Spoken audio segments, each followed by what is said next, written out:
I don't see the...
Hello, everybody. Good afternoon, or good evening, or good morning, depending from where you're joining us today. It's wonderful to gather again today with the community of the Economy of Francesco.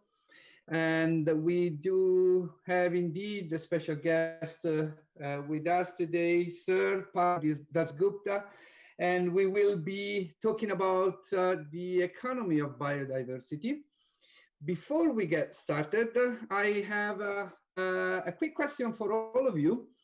And if you can join with your mobile or with your laptop on menti.com and enter the code 81312914, as you see on the screen. And if you can pin from which part of the world you come from today, you join us from today, we'd love to see where are we. I can see Italy, I can see Eastern Europe, I think it's Poland there. I can see India, I can see Australia. Oh, now testing my geography skills here. I'm going to tell me about Asia, but let me say East Asia. I can see South America for sure, probably Mexico, and more coming in. I think that's Germany, Scandinavian countries. It's wonderful to see representations from different parts of the world.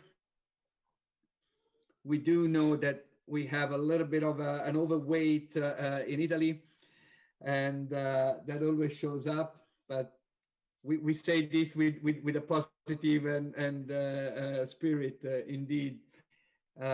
It's great to see the map developing, and as you continue to respond to this, I would like to introduce Professor Luigino Bruni for some words of introduction for today. Thank you, Luigino, for being with us. Yes. Over to you. Thank you, Carlo. I'm just as a coordinator of the scientific committee of the school. I'm so grateful and very happy and proud for having with us Professor Sir Partha Dasgupta, that for the economy of Francesco is a very meaningful figure, because Professor Dasgupta is actually among the founders of the ecological economics, of the ecological approach to economics since the 70s. is actually one of the classics in our discipline for the relationship between economics and sustainable studies. And then for us, it's really an honor to be Professor Dasgupta in Economy of Francesco, and also in this United World Week, because this event is a joint venture between this week of initiative for fostering and increasing the unity in the world from cultural, religious, ethnic, any kind of diversity. And the United World Week is a partner of the Economy of Francesco. By the way, on Saturday, 2 p.m. Rome time, there will be also a moment with Jeffrey Sachs, Catherine Belzung on vaccination as a global common of humanity. And then really thank you, Professor Dasgupta. Thank you for giving your time to us, to young people, because as you know, Economy Francesco and United World Week are two young, are two youth movement. Particularly, Francesco is a movement of economists, entrepreneurs, and then youth for you, for also for me, that we are teachers. At the end, is our passion, is our priority. Then thank you very, very much. Thank you very much, Luigino. And I would like to hand over to Professor Leonardo Becchetti, who will introduce us a little bit more into the topic and into our guest, Professor Partha Dasgupta. Thank you, Carlo. Thank you, Luigi. So really honored to introduce Partha. We were Professor Partha Dasgupta. We were recently in a webinar organized by the Italian and the British governments, and it was a very nice webinar. As is often the case, it is very difficult to resume the curriculum of a very famous or world-renowned professor. So I'll just try to say some highlights and things that strikes me more, that for me are more important. Of course, you know, Partha is Frank Ramsey Professor Emeritus of Economics at the University of Cambridge. It is fellow of the British Academy, of the Pontifical Academy of Social Science, which is also important for us. He's an honorary fellow of the London School of Economics, of Trinity College in Cambridge, and of the American Economic Association. He has done a lot of research in many, many fields, covering welfare and development, economics of technological change, population, environmental resource economics, game theory, economics of undernutrition, economics of social capital. And but what I want to emphasize more is what I'm using very much as a professor of principle of economics is still in these days in teaching to my students. The report that Partha Dasgupta did for the British government is really, really important, because it really why we need to make a synthesis between two disciplines that were separated before, natural sciences and economics.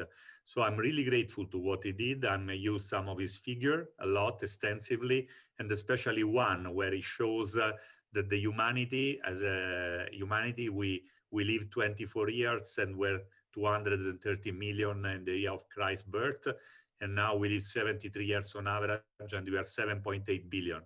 And then I calculated based on his table that we have a 350 billion higher potential of life now. So economics has been very powerful to create well-being for much more people than in the economy of subsistence. But of course, this explains why now we have to care about the limits of our development model, and why we couldn't care more than 200 years ago when the modern economy started. So I think it's very, very important. Now everything has changed. We need to understand what are the consequences of household and company choices on the environment. And there is also a very nice picture where it shows the ecosystem which surrounds the Earth. And so the ecosystem is not just a landscape, something that is nice to admire, but it's something that exchange very important services for our life, quality of air, quality of fertility of soil, etc. So I think with my very short introduction, I hope to have created a bridge for also the question that I know participant to Economy of Francesco will do to Partha, and I'm very curious to know about this exchange.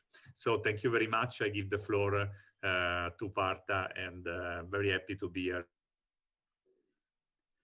Thank you very much, Professor Becchetti. And just before we hand it over to Partha, we want to structure this dialogue is really through questions that we hold. That this is a community that feed itself with questions, and we don't even give ourselves too much time to answer that. We do have our next question, and I think it is something that I particularly love about our Economy of Francesco community. So thinking about the questions, I would like to hand it over to some of our participants. In particular, we have one of our community villages that is called Agriculture and Justice. And today we have here with us some representatives of that village. And I know Mateus is here, and I would like to hand it over to Mateus, who has a first question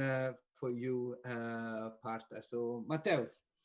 Thank you, Carlo, and thank you, Professor Dasgupta. Thank you, Partha, for being here, engaging in a discussion with us.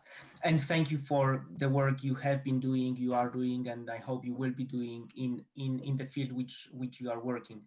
As has been mentioned by Carlo, very briefly, I am a farmer from Poland who's part of Economy of Francesco in Agriculture and Justice Village, and also part of what has emerged out of this village, which is called the Farm of Francesco. And Carolina, who will be speaking later, she's part of the same project. I am super privileged to be leading a mission of putting farmers at the center of climate change mitigation and adaptation efforts in a profitable way for those farmers through my business called European Carbon Farmers, Economy of Francesco, as well as my work with COP26 that I know you are also very closely associated with right now, and also with the United Nations Food System Summit. Enough about me, and the question to you is very, very simple, yet I'm super curious to hear the answer.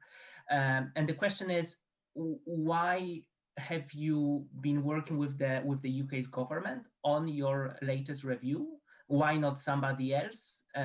Is that, was that your dream partner, the UK government, to be working on the review with, or maybe, and another partner could be better, but for whatever reason you couldn't access that?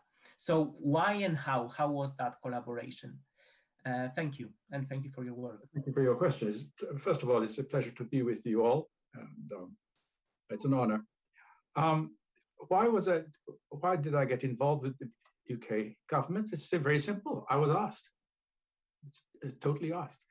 And the Chancellor of the Exchequer, that's like the finance minister in many other countries, invited me to prepare a review and gave me a huge amount of support in terms of assembling a wonderful set of people from government, not only from Treasury, but in other departments, to serve as my team. So it was a collaborative venture. Now, I wouldn't have done this work unless I had been asked. I have been working on this area for many years, of course, but the concentration that was needed to produce this review, I wouldn't have had the imagination to do it if I hadn't been asked. I produced, I think, 6 books from the 70s onwards, late 70s onwards, which all speak to some aspects of the economics of the biosphere. But it never got together into a coherent, complete whole. So the timing was right for me, and my host were the right ones for me as well, because I was given support of a kind that I've never enjoyed before. So that's first thing. The second thing is, as somebody has remarked in a review of the review, that the title is misleading, because the review is not the just biodiversity. Right in the preface, I said the economics of biodiversity is really the economics of the biosphere. It's the economics of nature. So it's the largest subject that we can have. I discovered that as I was trying to articulate the notion of biodiversity, and I realized it was just one piece of something much larger. And that's why it's a 600-page document. Okay, that's it. That's the answer to your question. That's wonderful. And thank you, Matthias, for your question, and thank you, Partha, for your answer. So we prepare our next question for you. In preparation for that question, here is a question that I want to ask to all our participants. Okay, and you hate answering to this question most likely because you have to pick one. But let's use this as a kind of an introduction to an important topic that we can discuss together. So, if nature is an asset, what is of most worth?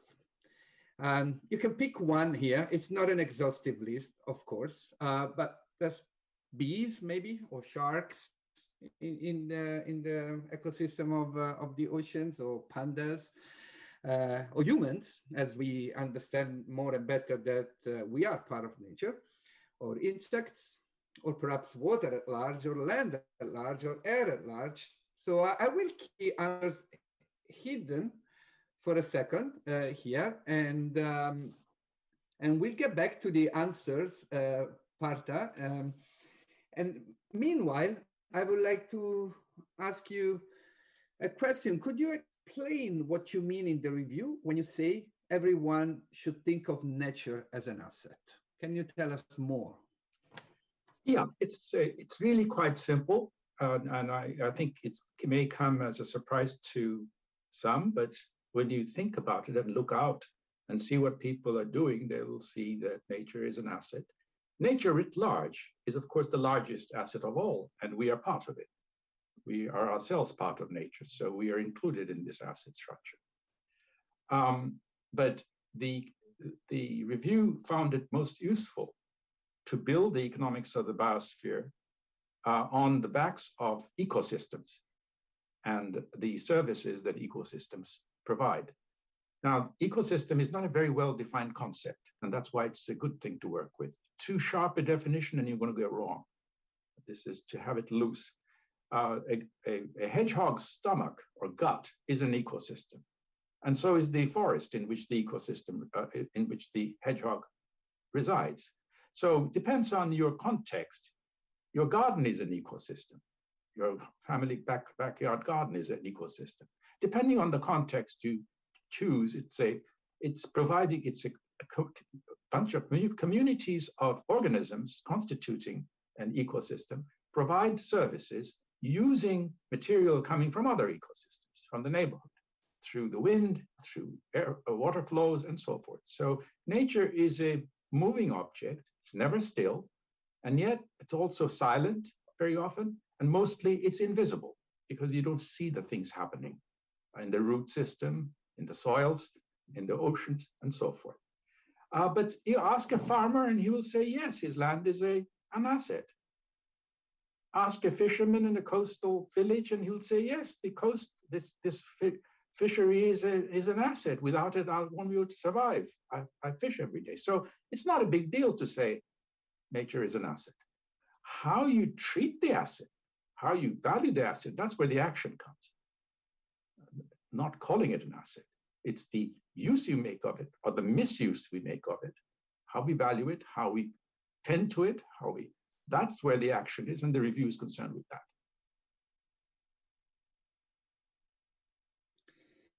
Thank you for that. Let me share again the screen and unveil the answers to this question so far.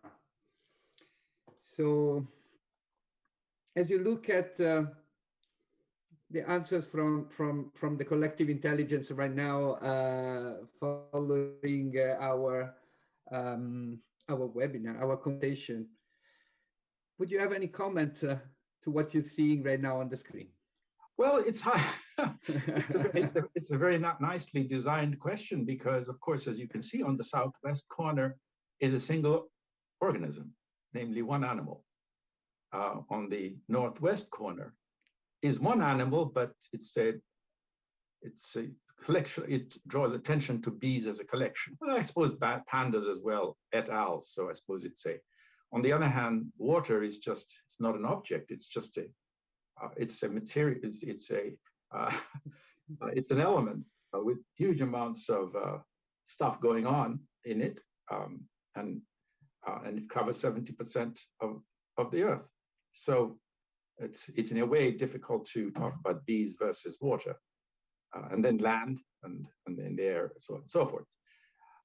Personally, I don't think it's worth asking what is most worth of them, because for one very good reason. If you start at the level of ecosystems, as I do, and then if you ask what ecosystems give us, or what the biosphere in totality offer us, well, it offers us a flow of many, many goods and services. Regulating climate is one service, and we have enjoyed reasonably stable climate for the last 10,000, 12,000 years or so, which is what enabled civilization to develop. Of course, we are now screwing it up, but never mind that for the moment. It's one service, the regulation of climate through the seasons and the movement of wind and air. Nitrogen fixation is another service, which is extremely important and which we are now becoming a dominant force. We usurp about 45 to 50% of nitrogen out of all the other organisms, so we are dominant and not bringing down. Decomposition of waste is a huge service which we do not appreciate. Huge service because of the breaking it down. Who does that? It'll be all these bacteria. We don't see them, but they're at work all the time. So there are many, many such. I could go on. There is a huge number of services. Now, here's the point, if you're an economist. These processes are not substitutes for one another. They tend to be complementary. So if one of them gets damaged sufficiently, the others get damaged as well. In other words, the health of the biosphere weakens if any of them gets damaged substantially. Okay. Now, of course, what substantially means is a difficult question because these are difficult matters. But when we talk about 2 degrees centigrade increase in global mean temperature from before the Industrial Revolution, and we say, well, that's a critical point or a tripping point and so forth. That's the kind of thing I mean. You don't know it exactly, but you know it's there. Okay. So although there is uncertainty, it doesn't mean that the dangers don't lie.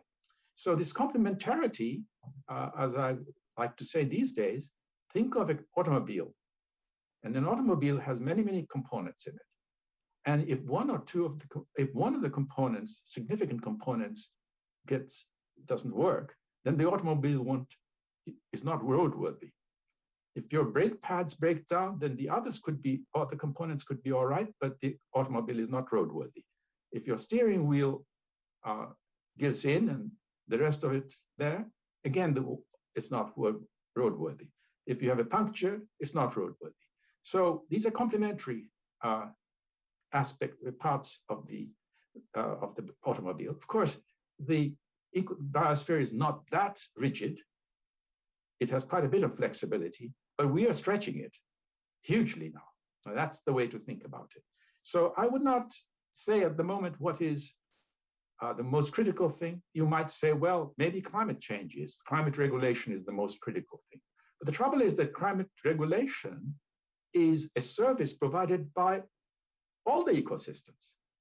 It involves the wind, it involves the water, it involves the soils, because the soils, inside the soil is a huge amount of carbon. So where do you put your finger? And then climate regulation is only one service. What about nitrogen fixation? That's another service. Now, if you start studying that, you'll say, well, who does that? Well, all the primary producers. are doing that, right? The algae and the many bacteria, plants, they photosynthesize. So I think the right way to think about it is to think about the biosphere as a combination of systems churning out. It's like a giant factory with huge departments, interlinked departments, energy flowing and material flowing across, up and down, and so forth.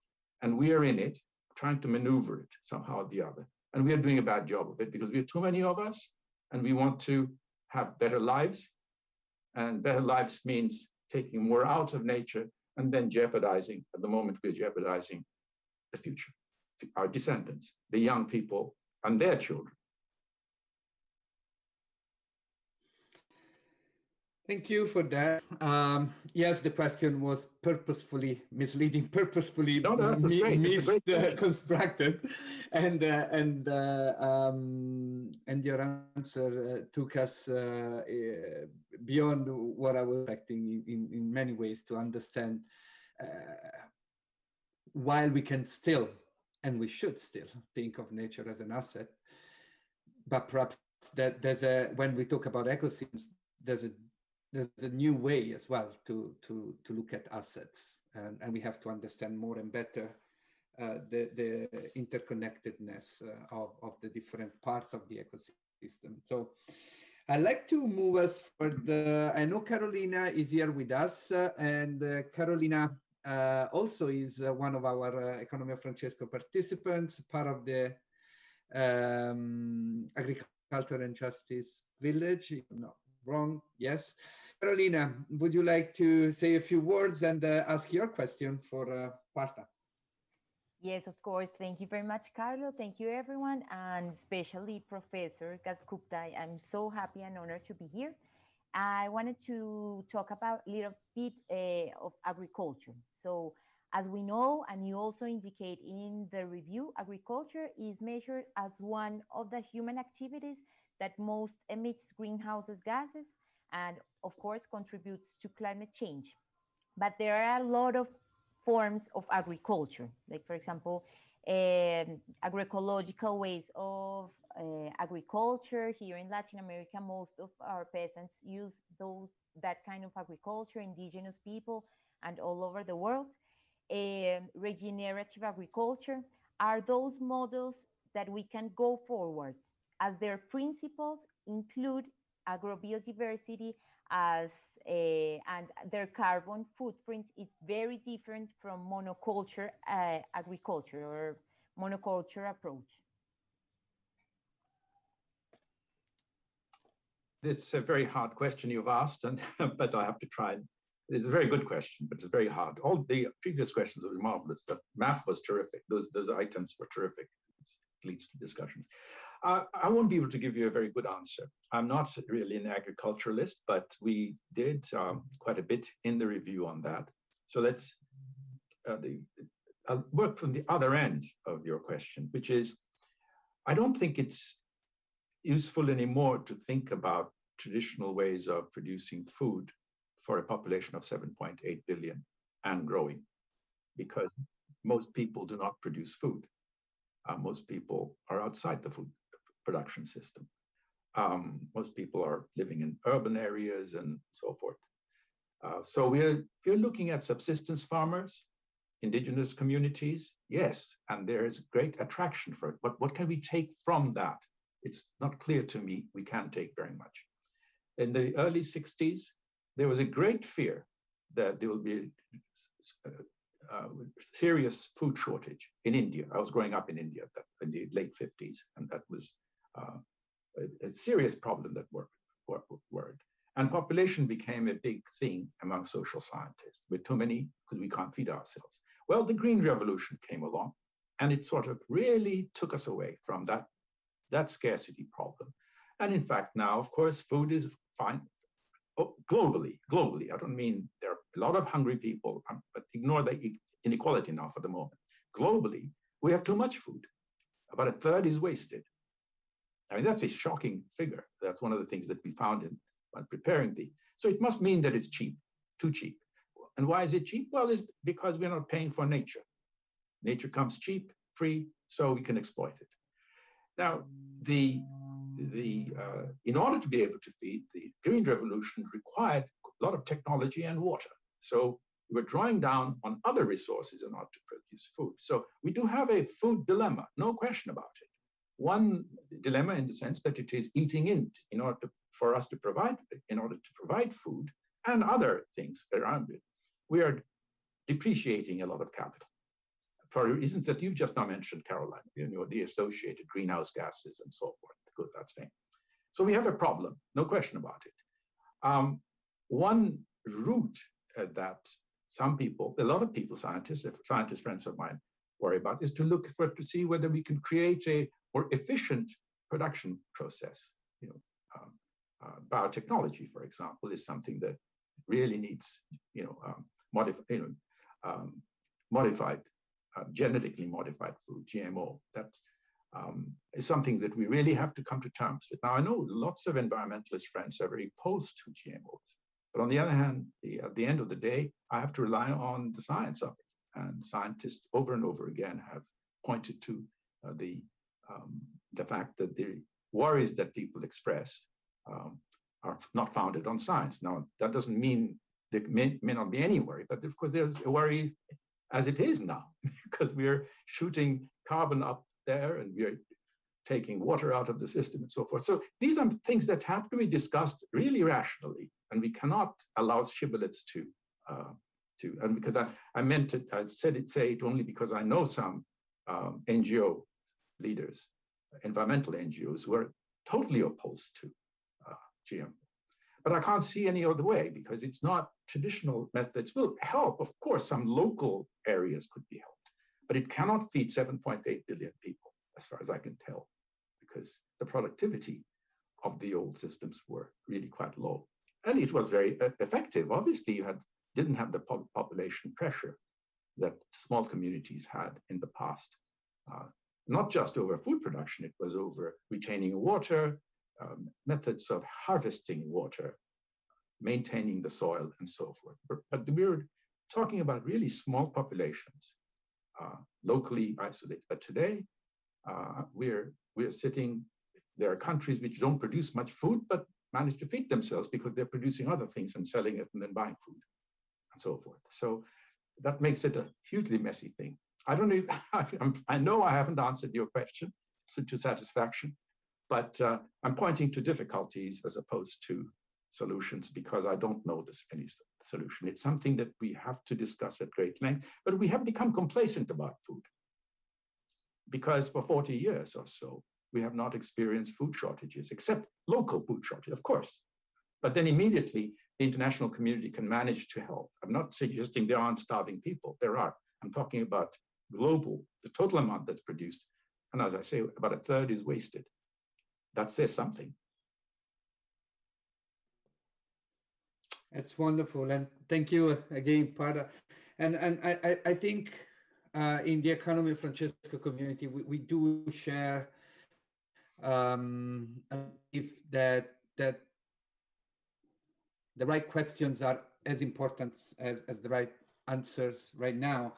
And also that if we are to solve the Sustainable Development Goals by 2030, we cannot expect solutions to unfold in a linear way. What's ahead of us is an exponential change, and that exponential change means that most answers we can't see them today. But we have to make sure that we approach the next mile that lead to the next leap in the right way. And again, the work that you have done and the answers that you are helping us with do certainly help a lot with the next mile. I have another wonderful question for our audience. What is more important, economy or ecology? Let's leave the question there in the background, and then we'll get back to check what our collective intelligence tell us. But the question for you, Partha, would actually be perhaps simpler because you don't have to choose one or the other. Could you expand on the importance of the links between ecology and economics? Yeah, of course, I'll be delighted to do that, at least as briefly as I can. It's the substance of the entire review. The link is just enormous, and it's hard to imagine economics without ecology, but we've managed to do that for about ever since economics was invented, let's say, just for the sake of argument, 1776, just for the sake of argument. And I do not understand why. I think, well, one reason may be that the population was small and there was ample landscape to till. And when things became difficult in one area, you could migrate to the Great Migration to the United States from Europe in the 17th, 18th century, 19th century. That said something, you ease pressure here and then move to somewhere else. And maybe the idea was that there was an infinite amount of biosphere. The biosphere was unlimited size. I mean, obviously we didn't think that, but it was big enough in scope. Interesting to me that the lack of ecology in economics is not a new thing. I don't think any of the classical political economists that we admire enormously by reputation knew much about it. Ricardo is the only person who talked about different qualities of land. You probably, Carlo and Leonardo, Carolina, you would probably know more about the classics than I do. I'm sure you do, because I know very little. But as far as I know, Ricardo was the only one who had land in his explicitly, and then talked about different qualities of land. But land was indestructible. He didn't think in terms of depreciation of land. He just talked about margins, quality margins. So in equilibrium, the rents from the lowest quality land would be zero. And you'd be picking up rents from the others. They talked about the stationary economy because they didn't have technological progress really thought about. In fact, they have been, now interestingly, in the modern world, post-war period, let's say, that's where the growth and development economics took off from about 1950 onwards. They focused on the lack of technological progress amongst the classical political economists, but they didn't pick up the lack of nature in the classical political economists. So we had a terrible historical experience amongst academic economics, where technological progress was used as a way of saying that it doesn't matter. Nature, constancy of the finiteness of nature doesn't matter because we're so clever. We can transform nature's goods into final goods and products at increasingly efficient rates through technological change. And hence, so much of the attention came to substitution possibilities between different types of produced capital, different types of labor capital substitution possibilities. Until the 70s, no question about substitution with natural capital. And of course, the idea was they were substitutable. You thought about double glazing as a way of increasing produced capital to save on energy. Okay, so immediately you start thinking again of substitution possibilities. And that's a completely different way of looking at things from the way I've done it in the review, which looks at the complementarities, not the substitution possibilities. So I think my little knowledge of the history of economic thought, and you will have to correct me if I've got it badly wrong, but I like to think it's not badly wrong. It's that really neither technological progress nor nature really had any bite in classical political economists. And what the attack on classical political economy by what people now call neoclassical economics, I think it's a bad misnomer. It's the modern economist looked at the absence of technological progress and had produced a picture of economic possibilities, indefinite economic possibilities, which is deadly flawed. It has to contend, the technological change has to contend with the diminishing Earth if you're putting too much pressure. More importantly, and I'll stop there, more importantly, the direction of technological change is influenced hugely by the price structure.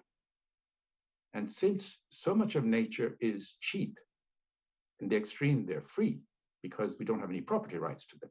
The seas, oceans, the atmosphere. The direction of technological change has been systematically for the past 200 years or more towards being rapacious in its use of nature. Because an entrepreneur does not want to economize on cheap factors of production. He wants to economize on expensive. So if wages go up, you want to introduce automation. You're substituting the relatively cheaper factor for the more expensive one. But if nature is free, why would you wish to economize on that? So your entire outlook of what you want to invent, methods of invention, and the use will be against nature. Okay. Good examples are, I suppose, the chainsaw is a very good example. Think of it. It can cut through forests, like it wouldn't have been possible 100 years ago. Now, it's a good thing, obviously, it saves on labor cost. You can cut forests more efficiently. Looked at that way, it's a great idea. But looked at the other way, it's a terrible idea, because we're now actually just going and decimating forests like our forefathers couldn't even imagine. So we have to think about these matters in a systematic way. Look at the incentive structures, look at potential, and then you can see that what we really have is the possibility of technological change, if directed towards the common good, is of course phenomenal stuff. That would be wonderful. Plus the fact that you have a finite Earth and that you can't increase the pressure on it indefinitely. And you have to sort of combine these two in a way to get a sustainable system. Thank you so much for that. If you are curious to see, I can see two things from the way this question was answered. One, the great majority of people refuse to answer it. And they're right. It's such a stupid question. So I allow myself to say that I posed. No, this is good. This is good. Yeah. And on the other side, you can see that those who decided to answer the question clearly goes toward the ecology for something you said at the beginning of your answer, really, that for how many years we have neglected the importance of ecology, and today this is creating, of course, I believe, a strong reaction to that, and say, if I had to sacrifice one for the other, I would rather say ecology. That's the way I'm reading it as it is. But thanks again for playing to all the people, the participants who are participating and playing a little bit the controversial game with us. And thank you, Partha, for your great exhaustive answer. We also have Ignacio with us here from Chile. And I would like to invite Ignacio to introduce yourself and pose your question for Partha. Ignacio. Sure. My name is Ignacio Oliva. I'm from Chile. I work at the Institute for Sustainable Development at the Catholic University here in my country. I have to start saying that it's a great honor to be here with you, Professor Dasgupta. Your review has been very inspiring for me, very moving. You can't imagine to how many colleagues and friends I have been sharing it and saying them like, read this chapter, read the last one. Well, I love the last one, talking about how sacred is our nature. But I want my question to be about action. And for this, I would like to invite you to think about ants, the insect. As a single ant is not capable of doing much, yet several ants acting coordinated can make a big change and even feed their entire colony. Hence, I would like to invite you to take this ant strategy approach and suggest to all our viewers who are potential ants, which specific coordinated actions could we start for making a change? Wow. golly, that's really hard. Lovely question, but impossible to answer. So whatever I say is going to be unsatisfactory, okay? that's for sure. It depends on what role you're assuming. Say you are a householder and you have a family of children. The first thing, I think the most important thing is to, in some sense,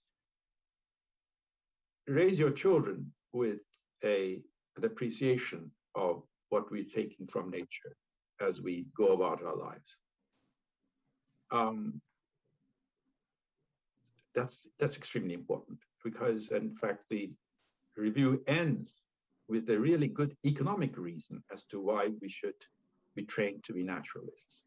We should become not formal naturalists, not professional naturalists, obviously not, but the same way as in middle-class families in many countries, you're taught an instrument, violin, piano, or something. It's sort of something you do. You don't become a professional, but you learn. In my own culture, middle-class Bengalis, the girls in the household would have to learn singing Tagore songs. Now that's culturally, obviously, girls, why not the boys? Sometimes the boys did too, but that's not the point. The point is that we don't have to become professionals, but every culture has some things that you carry with you, even if you're outside your school. So that will be one thing you do. If you're also happen to be a minister in the government, then of course you have other things you can do for coordination purposes. Here you're doing it because you're hoping that other parents, in the example I've given you, will also be doing that. And if that's the case, then there will be a coordination amongst the next generation of children, of people, who will have an appreciation of nature and will recognize that some things have to be brought down, some things have to be encouraged, and so forth. But on the other hand, as I say, if you're a minister in the government, of course, the coordination will involve with your colleagues as well as your counterparts in other countries. So we're now coming to COP15 in China, and I'm just hoping very much that the UK Treasury, which invited me to write the review and has been extremely encouraging right through and supportive, really supportive, I can tell you. I mean, believe me, it was an independent review. It was a global review. No pressure was ever, anything I wanted was fine. It was just it's amazing, it's astonishing. But it's a model, to me, it's a model of how the government can work when it comes to something serious as they do. Of course, the Treasury's job now will be to take whatever it feels it can do, take from the review within its remit, as it were, and apply it in COP15 in the negotiations, I suppose. So that's coordination, and so forth. So I'm looking at two extreme cases, from the little householder like myself to the coordination. If you're intermediate, let us say professor of economics. Now it's a seriously interesting kind of coordination. How do you get other departments to take ecological economics seriously and put it into their syllabuses? I have not been able to succeed in that. Not one bit. Okay, that's it's forbidden to give up. We can give up on many other things, but do not give up on this one, please.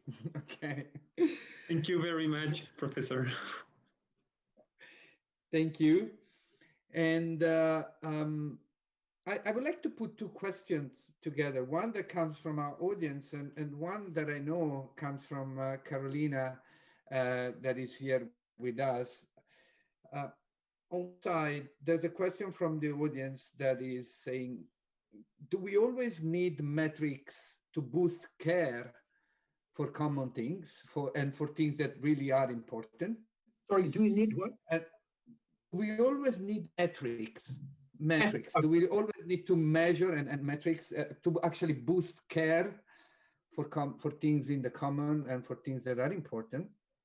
And the other question on the side, maybe Carolina, you can pose it even better than me, but it has to do with the role of spirituality. what's actually the role of spirituality in what in your study, in what you have written, and perhaps might be the answer to the other or not. But maybe Carolina, you want to elaborate on the spirituality part of the question? Oh, of course. Thank you, Carlo. It is that way. The question was asking how can we, if it's possible to measure everything in nature as an asset, as price, because there are some things that are invaluable. And we have a lot of cultures, and not all of them see the world as we see them by economics and our systems. So is it possible that we gain like some bridge between that kind of view of economics and the other ways of see nature and life? Thank you very much. It's a very important, amazingly important question, of course, and I've obviously thought a good deal about it.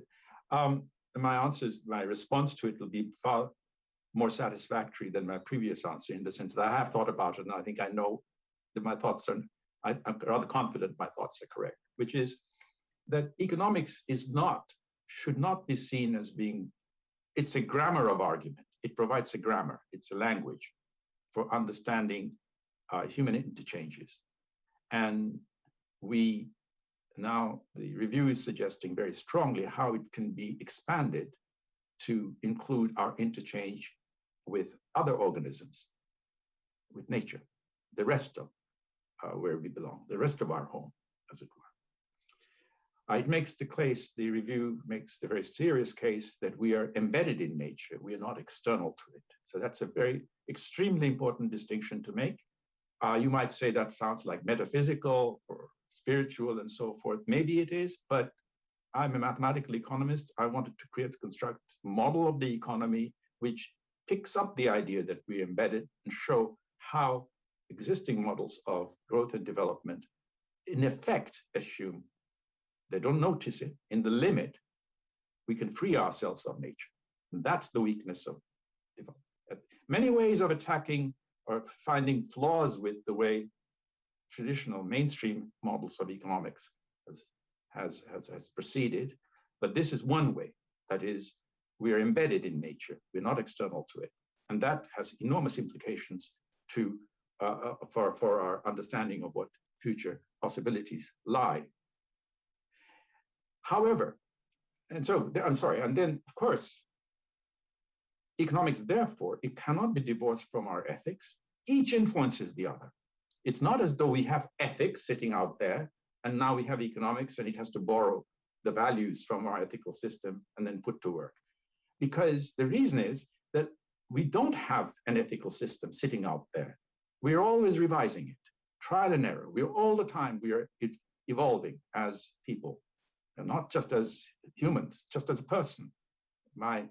What I think is the right action today is not the same as it was 10 years ago in some areas. And the reason is that I've acquired some information about the consequences of our conduct, which I didn't have before. So it's like a dialogue between economic reasoning and our ethical system, our ethical views, and we are adapting all the time. And that's how it should be. And that's how the review puts it. Okay, next. When I use the word price in the review, I do not mean market price. Obviously, I don't. Price is just a word which I'm afraid I didn't have the energy or the courage to use some other word.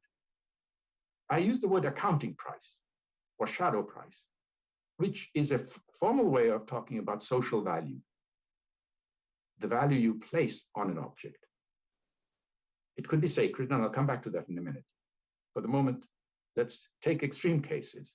A piece of agricultural land, let's say in the UK, outside Cambridge, wheat fields, okay? Somebody might say it's sacred, but I would doubt that he's being sincere, because that land is constantly, it's owned by some farmer, and he may sell it, and it's got a market, and it produces goods and services, produces wheat. Okay, so there's a market price for it. It may not, and it won't be the accounting price. Why? Because that land is being fertilized by many things that are happening from outside. It's resting on the soils, which are not priced properly. So the farmer may be misusing it, as it has happened in the Cambridge area, because the peatlands were degraded very badly. Okay, so when I talk about accounting price, I mean taking into account the social, the social worth of the asset. Okay, and in this case, in the case of the farmland, it's a completely instrument. It's a means for producing food. Let's say, take that extreme. Now you come to another extreme, a sacred patch of forest, which has traditionally been sacred by people who have lived there. Some may think it's the ancestors continue to live there or some other reason. Never mind, let's call it sacred. What does the social value of that mean? It means that from that society's point of view, that community's point of view, it is not measurable, the value. It's not tradable. It is not negotiable. It has to be protected. It is sacred. In my language, I would say, oh yes, that means the price is infinite, accounting price. Okay, so you have the infinite price, means I'm not going to give up anything for it. That's one extreme. Now let's look at some seriously interesting intermediate case. The Hindus regard the Ganges as amongst the most sacred objects. She's a deity. Ma Ganga is a goddess. All right, she's sacred, and yet it is one of the most polluted rivers in the world. Okay, and what's happening? What's happening is what happens to all of us. We have to compromise. We're doing it because of, in this case, what are necessities? About 500 to 600 million people live on the Gangetic Plain. Okay, and they have a lot of rubbish to produce. They produce a lot of rubbish, industrial chemicals, all sorts of stuff. Where do you dump it? You dump it there, including dead bodies, by the way. So you go there, it's filthy. Now, all societies compromise, and then we rationalize. So one rationalization, I remember asking a very close friend of mine, much older than me, as to how do you reckon this conflict, that's sacred and you'll be mistreating her. He had a wonderful answer. He said, you're wrong. She's not being defiled. She's goddess. She can take it.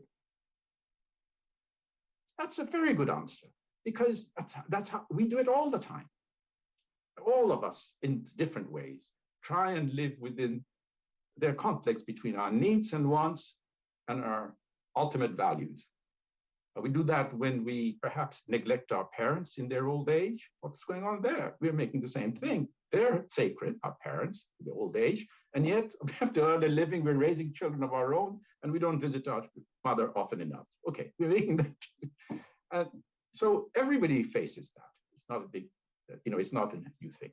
So think when I use the word price, I mean a continuum of ideas.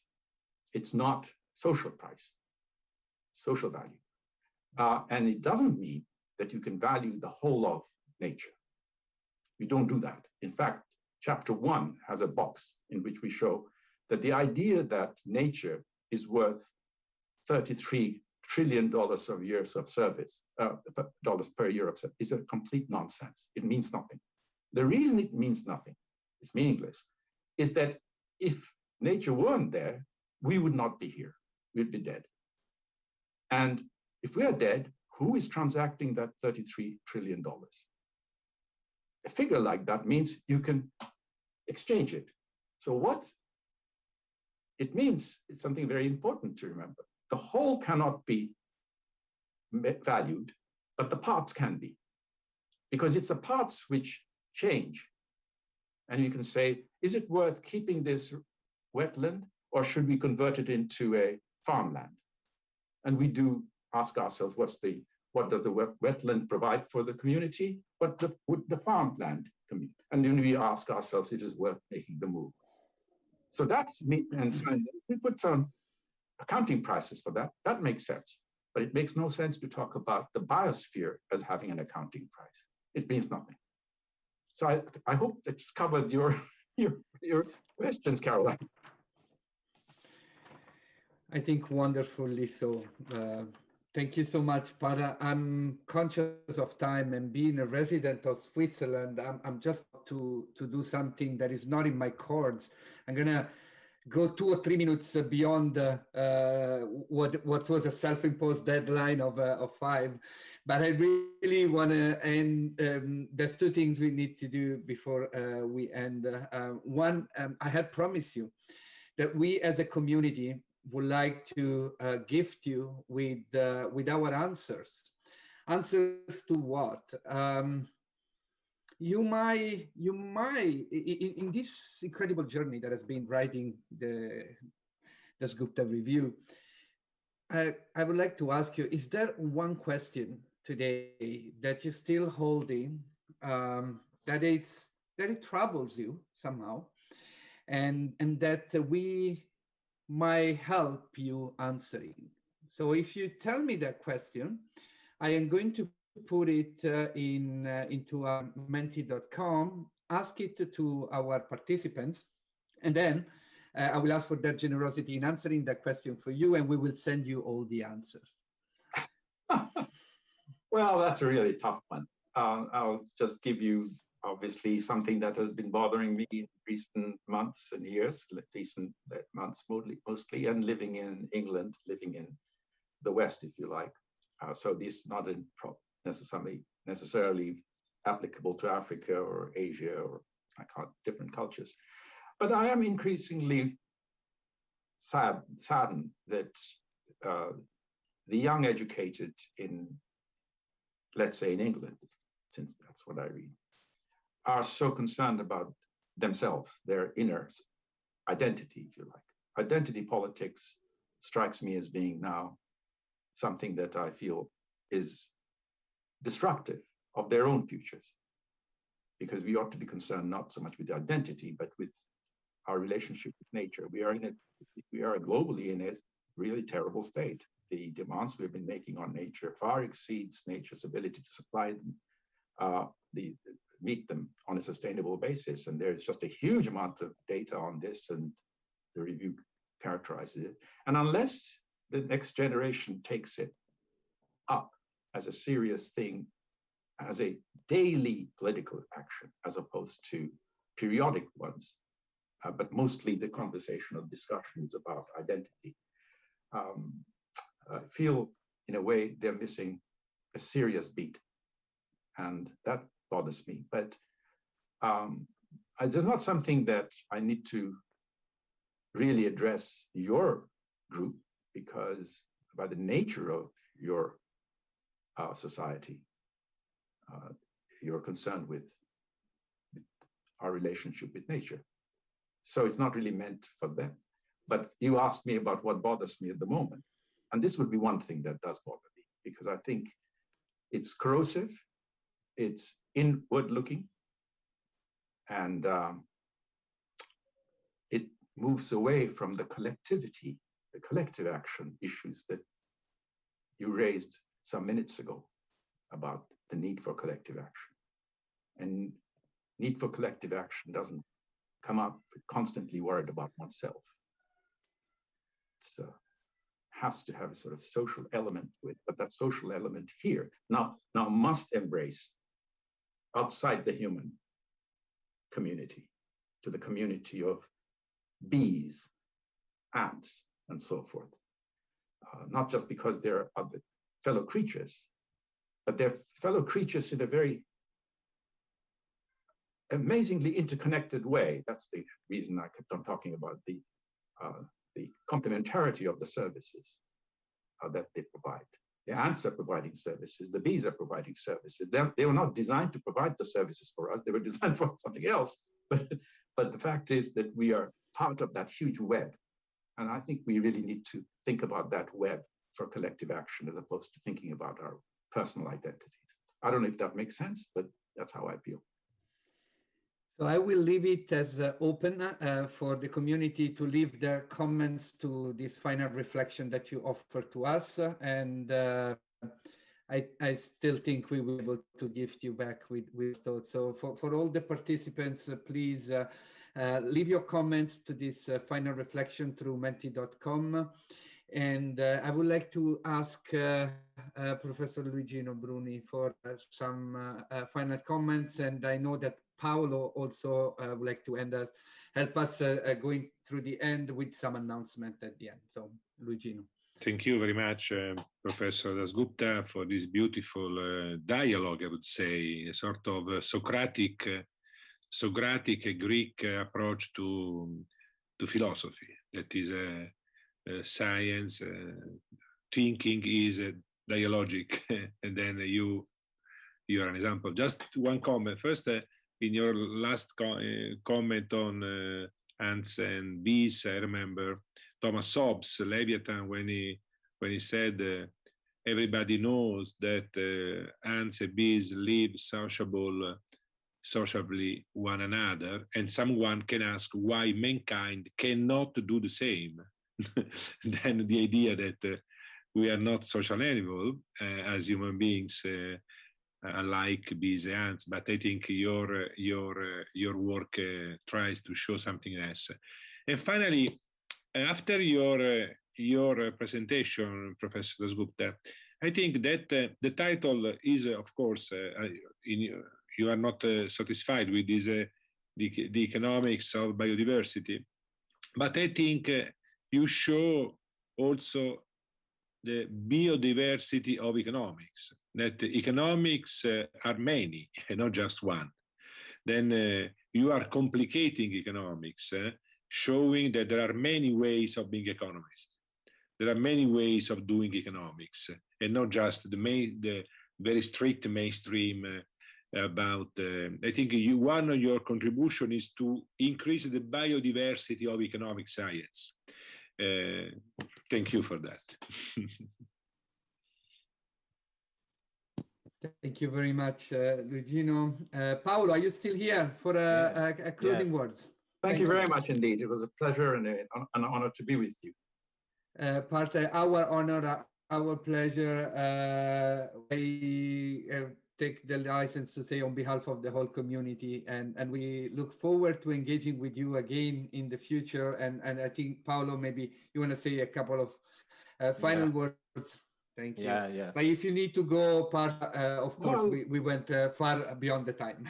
Yes, exactly. Even if this is one of the UF school lesson that was more in time than the other. So this is thanks to Carlo. And yes, I would like to start with thanking all the people who are collaborating to make this possible. But I will start before with the announcement because as you know, the Economy of Francesco School does not stop here and today. I know that if you have read or you will read the Dasgupta review, you will see that big space is dedicated to finance. The financial system, is very complex, hard to describe and analyze and capture because it's continually evolving. It looks like something very distant from us, but at the very same time, something which we are embedded that influence our everyday life and economies. Therefore, I'm very happy to invite you all to the next lesson of the Economy of Francesco School, next Wednesday, 4 p.m., both on Zoom and YouTube. We will take registrations. And we will have Alex Edmonds, Professor of Finance at London Business School. He spoke at Davos and the UK House of Commons, and he gave a TED talk that was being watched by over 2 million people. And we will ask him, since we are very good in doing not answerable question, we will ask him if finance can be considered a common good and how. So this is really a meeting as the one of today that you don't want to miss. And now I conclude really thanking you. First of all, I thank you, Carlo Giardinetti, because your way of moderating the events of the Economy of Francesco is unique and is really a gift to have you with us. And then thanks to Professor and Sir Partha Dasgupta, because we learned so much today. I wish you can see the comments on YouTube chat. People are enthusiastic, but I would like also to thank you, your team, Victoria, and that I had the pleasure to meet, and they help us very much to organize this event in a very short time. So, thanks also to them, and also thanks to Professor Bruni, Becchetti, the three discussants, because you added value to an event which already had a lot of value. And finally, I would like to thank all the people behind that you cannot see. So the people who provide translations in Italian, in Portuguese, in Spanish, in English. And so, I mean, at English, not because we are speaking English. And also Lourdes and Francesco, who moderated and managed Zoom. So you see that the Economy of Francesco School is a collective enterprise. Professor Dasgupta, it's been a pleasure to have you, and you are welcome to come back when you want, perhaps for the next edition next year, or for one of our summer or winter school. And I say goodbye to all, and I see you the next Wednesday to the next episode. Goodbye.